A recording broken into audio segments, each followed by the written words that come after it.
One night during our honeymoon, I suddenly woke up to overhear my husband engaged in a secretive and disturbing phone conversation. Trembling with anxiety, I carefully peered at his phone and discovered something shocking. Realizing the gravity of the situation, I took his passport, packed my things, and flew back to New York alone, planning my next move against him. Upon my return, I was approached by a mysterious individual. "My name is Kate," she introduced herself. "I work at an office in New York. I met your husband through a mutual friend. After a few dinners and realizing our chemistry, we married following a year of dating. Yuan is handsome and kind-hearted, but there was something that had been troubling me. My concern began as our wedding approached. Normally, Yuan came home later than I did, but one day when my overtime extended and I returned late, something felt off. I noticed a pair of women's shoes next to Yuan's work shoes, shoes that didn't belong to me. Suspicion grew as I overheard a conversation between a man and a woman. Though I couldn't catch all of it, Yuan's unmistakable voice and the woman's cheerful tone fueled my worries. I quickly activated the video function on my smartphone and entered the living room, only to find Yuan and my mother-in-law there. "Oh, you're back. Welcome home, Kate," Yuan said, his tone apologetic. I was relieved to see my suspicions about infidelity were unfounded, but then another surprise awaited me. The room was filled with stacked cardboard boxes. Confused, I asked, "What's with all these boxes? What's going on?" "We're packing for a move," Yuan explained. "Mom is helping." "Moving where?" I asked, my head spinning. "You didn't mention anything about moving." "Oh, I assumed that after getting married, moving into our house was the next step," Yuan's mother said nonchalantly. "I wasn't informed of any plans to live with your parents," I protested. "This sudden change disrupts my vision of our married life. I can't agree to such unilateral decisions." My mother-in-law's response was casual. "Isn't it normal to live together after marriage? If that's an issue, you might as well consider divorce." Her words cut deeply. "It's easier for both of us to live here, especially if you ever need anything. It's a win-win," Yuan added. Feeling cornered between Yuan and his mother, I reluctantly agreed to move into their home. The transition proved incredibly stressful. Yuan's attachment to his mother became even more apparent. He constantly referenced her opinions, and most of the household chores were still managed by her. Whenever I cooked, he'd comment that Mom's cooking tastes better. It seemed my mother-in-law took pleasure in this dynamic, and my father-in-law remained silently observant, never engaging with me. I often felt undervalued in the house. What bothered me most was my mother-in-law's extravagant spending habits.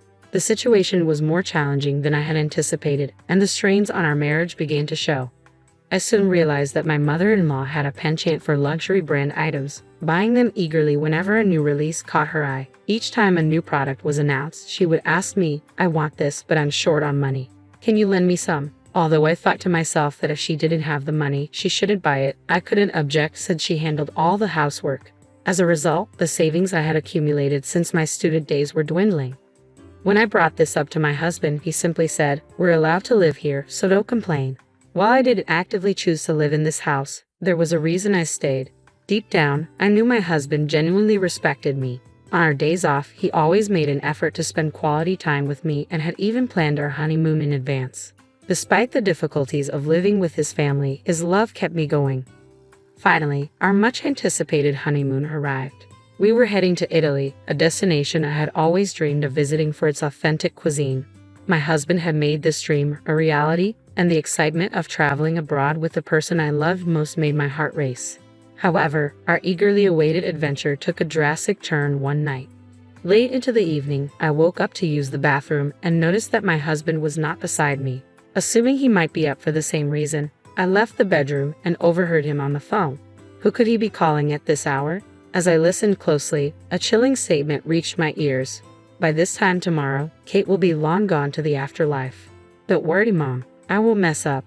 I'll call you later." The voice on the phone seemed to be his mother's, and the implication of what he said about me being in the afterlife sent a shiver down my spine. Fearful that he might notice me, I hurriedly pretended to be asleep.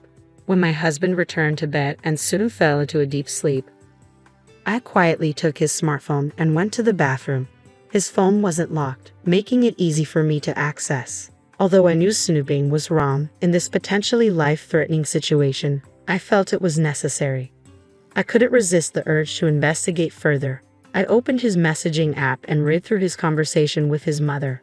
The messages revealed a chilling plan. He intended to kill me for the insurance money, which his mother would then use to splurge on luxury brands. The blood drained from my face as the horrifying reality sunk in. My husband had always been somewhat of a mama's boy, but I had never imagined he would scheme with his mother like this. In a panic, I took a screenshot of their messages and lay back on the bed, even with my eyes closed. The overwhelming fear made it impossible to sleep. The night dragged on, and when morning arrived, bringing the usual buzz of trains and people starting their day, I knew I had to get out of there. I quickly gathered my belongings, deciding to leave the hotel and head home. As I packed my suitcase, I noticed my husband's passport on the table. A sudden idea struck me. I would leave him stranded abroad. I grabbed the passport and rushed out, heading straight to the airport. Ignoring his numerous calls, I boarded a flight back to New York. Once home, I began preparing for my retaliation. I knew I couldn't return to the house where I lived with his parents, so I found a reasonably priced hotel in New York. I started collecting additional evidence and contacting lawyers. Whenever his parents were out, his mother at her craft class and his father golfing, I would sneak into their house to retrieve my belongings.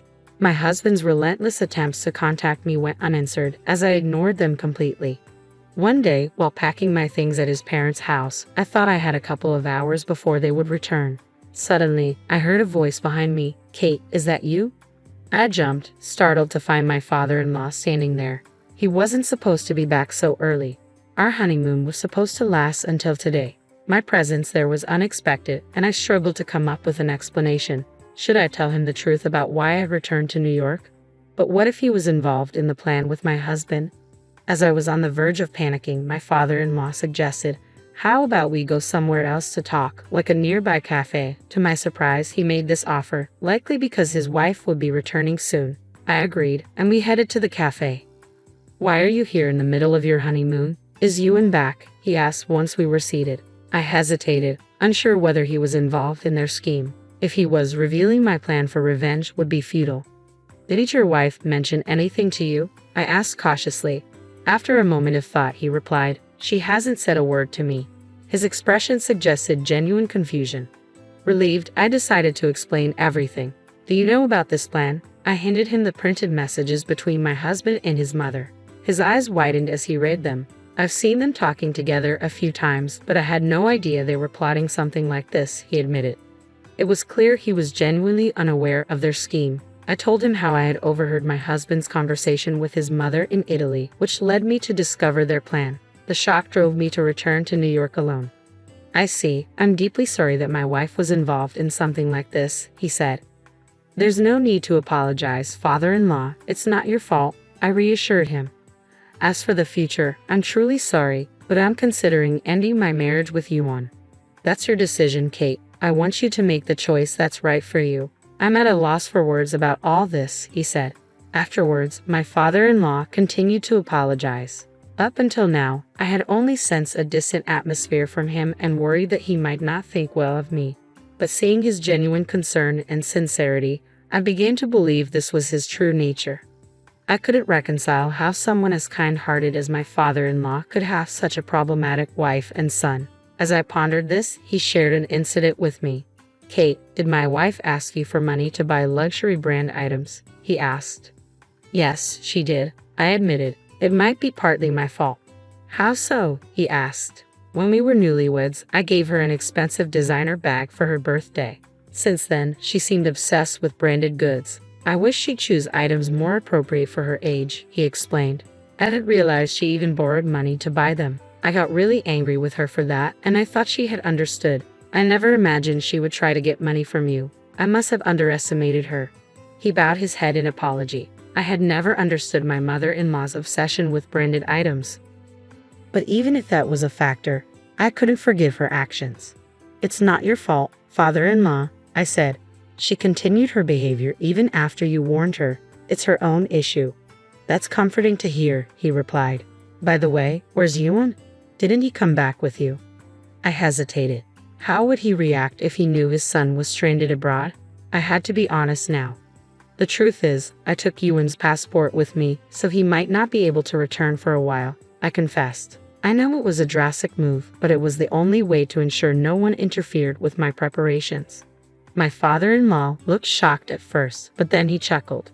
I see. Given the situation, it might have been unavoidable. That's why he said that. Wait, what did he say? I asked. Well, I overheard my wife talking to Yuan on the phone on the day you returned to New York. Yuan seemed a bit flustered by your absence but mentioned that it might actually make our plan work. At that moment, I didn't understand, but now it makes sense, he said. If that's the case, I'll support you too. That would be very helpful, I said. As we chatted, catching up on everything that had happened so far, my smartphone rang unexpectedly. It was Yuan. He must have realized his passport was missing while preparing to return home and decided to call. I answered the call. Hello. Kate, finally, you picked up. Where are you? I've been worried sick because I couldn't reach you. I'm glad to hear you're okay, Yuan said, his voice filled with concern. I'm relieved you're okay too, I replied. I'm sorry. The truth is, I received an urgent message from my parents and had to return to New York immediately, I explained. I was so rushed that I didn't have time to contact you. I see, Yuan said, but do you know where my passport is? Actually, because I had to leave in such a hurry, I accidentally took your passport with me, I admitted. What am I supposed to do now? Yuan asked, sounding frustrated. If it's alright with you, I think it would be faster for you to get your passport reissued there rather than waiting for me to send it, I suggested. Reissue it, Yuan said, exasperated. You know I can't take any more time off from work. I'll contact your workplace and explain the situation, I assured him. I'll also inform my in-laws. I'll handle it from here. Okay, I trust you. I'm truly sorry for the trouble. Please take care and come back safely, Yuan said. I ended the call and took a deep breath. My quick thinking had helped manage the situation. Thanks to my father-in-law's assistance, the process of moving our belongings and handling the divorce proceedings went smoothly. The day finally came for my husband to return. His passport had been reissued without issue, and he came home with my mother-in-law who had picked him up from the airport. I'm back, Yuan announced. I didn't expect such a mess at the end. Really, it's Kate's fault. She needs to be more careful. My mother-in-law, having heard the story from Yuan, grumbled in annoyance. Perhaps she was displeased because my early return had disrupted some of her plans. While I had my own grievances to address, I kept my focus on the upcoming situation, considering these matters trivial in comparison. When Yuan and my mother-in-law arrived, my father-in-law, with a stern look on his face, said, Sorry to bother you right after you got home, but come here. He then led them to the living room. Please have a seat, I said, motioning to my husband and mother-in-law. They looked slightly startled, but complied and sat down quietly. I fixed my gaze on them and began, You must be tired from the trip, but there's something important we need to discuss. Important? My husband asked, his confusion evident. What are you talking about? I'll get straight to the point, I said, my voice steady. Yuan, I want a divorce. What?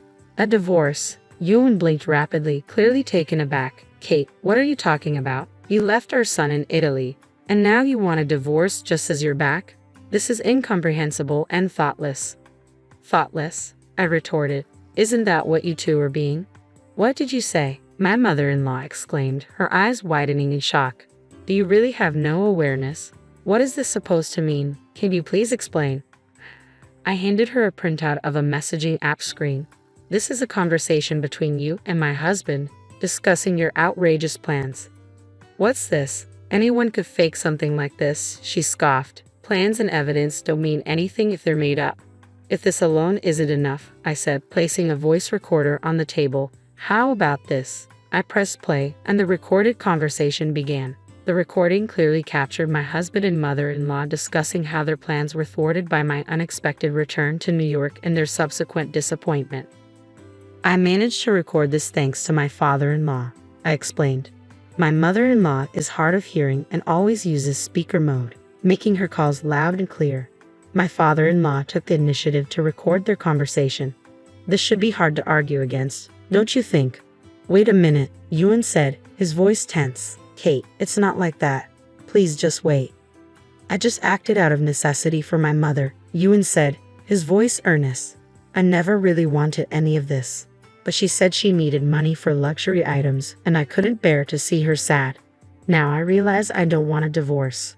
Let's leave this house and start a new life together, just the two of us. How about that? I sighed deeply, struggling to keep my frustration in check. What kind of thought process leads to such optimism? I asked. You should really stop calling her mom all the time. It doesn't sit well with me. I appreciate your care for your mother, but plotting to get rid of your wife for insurance money to buy her gifts is beyond comprehension. Living with someone like that? No way. Just the thought gives me a headache. Yuan seemed unprepared for my response and was at a loss for words. I'm going to divorce you no matter what, I continued firmly. I'll be demanding the division of property from both of you and also asking for reimbursement for the luxury items I bought for your mother in the past. But if you do that, I won't be able to buy any more bags or watches, my mother-in-law interjected, still fixated on her luxury goods. Her obsession left me speechless. Enough was enough. Suddenly, my father-in-law shouted, all you think about is yourself. Have you ever considered how much pain Kate has been through? Are the luxury items you crave so desperately worth someone else's suffering? Do you even understand the emotional burden you've placed on her? His words struck a chord and silenced them. While his outburst lightened my mood slightly, I wasn't finished yet. Yuan, when did you find out? I asked. On the first night of our honeymoon, he replied, looking down. I overheard you talking to your mother in the middle of the night. That's when I found out, so I returned to New York the next morning. My husband seemed to realize something at that moment. You didn't tell the company about this, did you? Who knows? I replied, but I think we'll find out soon enough. As if on cue, Yuan's cell phone rang. You've got to be kidding me, I said. The call was from his company. Hesitating, Yuan answered, hello. Yes. What? Fired? Wait a minute, but before he could explain, the call ended. I have already submitted evidence regarding this matter to your company, I said. With the loss of both his job and his marriage, Yuan crumbled to the floor, unable to come to terms with reality. From now on, any communication will go through my lawyer. Don't ever show up in front of me again. Thus, our brief marriage ended abruptly. However, the story didn't end there. My lawyer advised me to report their actions to the police as their plan constituted illegal activity. I followed the advice, and while they weren't arrested, they did face fines. My husband struggled to find new employment, and my mother-in-law faced criticism from the community. To cover the damages and other costs, she had to sell most of her luxury possessions. The only item she kept was a bag given to her by my father-in-law on her birthday. Now, my father-in-law controls the family finances, and my mother-in-law's spending is severely restricted. They've certainly learned a valuable lesson. Meanwhile, I'm enjoying my single life in a city apartment. Though my marriage ended soon after it began, I don't feel lonely or sad. On the contrary, I feel refreshed and liberated from that household. If I ever decide to marry again, I'm done with living with in-laws. Living alone has its challenges, but the freedom to live without catering to others is truly liberating. Now that I'm free from my mother-in-law's financial demands, both mentally and financially, I've started saving again. My hope is to share happy times with someone special in the future. That's my wish.